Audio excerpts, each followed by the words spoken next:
We turn to Fire in Your Health right now, and a new study finds that drinking water with fluoride as a child did not impact the person's IQ or cognitive performance later in life. This study was the first to actually measure community water fluoride exposure during childhood here in the United States, and then its potential impact on cognition up to age 80. So obviously it covers many years. And the findings contradict claims from the Health Secretary, R.F.K. Jr., who once described fluoride as, and I'm quoting here, industrial waste.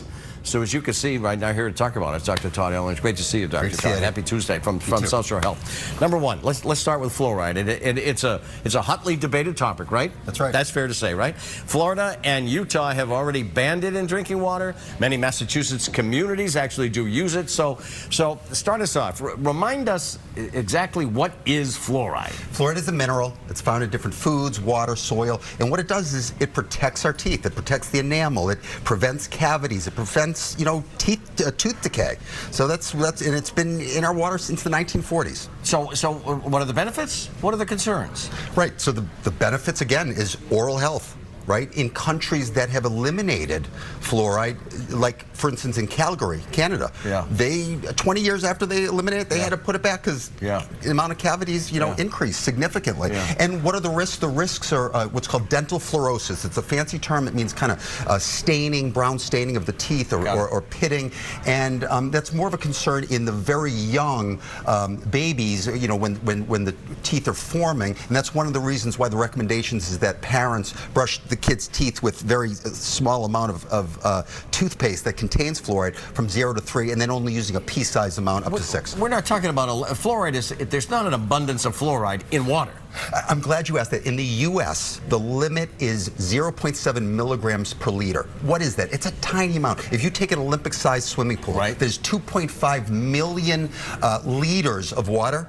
That's putting 7 drops of fluoride in. Minuscule. So it's fluoride and IQ have been looked at before, and doctors do say that the research which found lowered IQs included participants that were exposed to massive doses of fluoride. So what exactly is a massive dose of fluoride? Listen, these were small studies found in countries that had, in certain parts, greater amounts than that 0.7 milligrams per liter.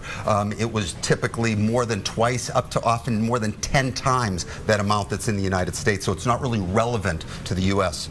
Well, let's talk about the study, because the study itself, we were talking about the age grouping. The study itself is being called the first of its kind to look at long-term effects of fluoride. So how important is it to, since we've gotten these results already, should we continue to look at long-term studies? Of course we can, and what's so amazing about this study is they looked at over 10,000 people that were basically had graduated from high school in 1957, so they were born in 1940, and they followed them for about 80 years, right? And what they showed is they did an IQ test at age 16, and then they did cognitive tests in their 50s, 60s, 70s, and 80s. And there was no different in the people that were in communities in Wisconsin where the water was fluoridated from the people that were in the study where they were in communities where the water wasn't. No difference. Interesting. At any stage. Oh, well, great conversation. Let's put it this way. I'm happy that my kids have, we've raised them in communities that have had fluoride in the water. I'm sure we'll continue to talk about it, but great information. Thanks for bringing it. Maria?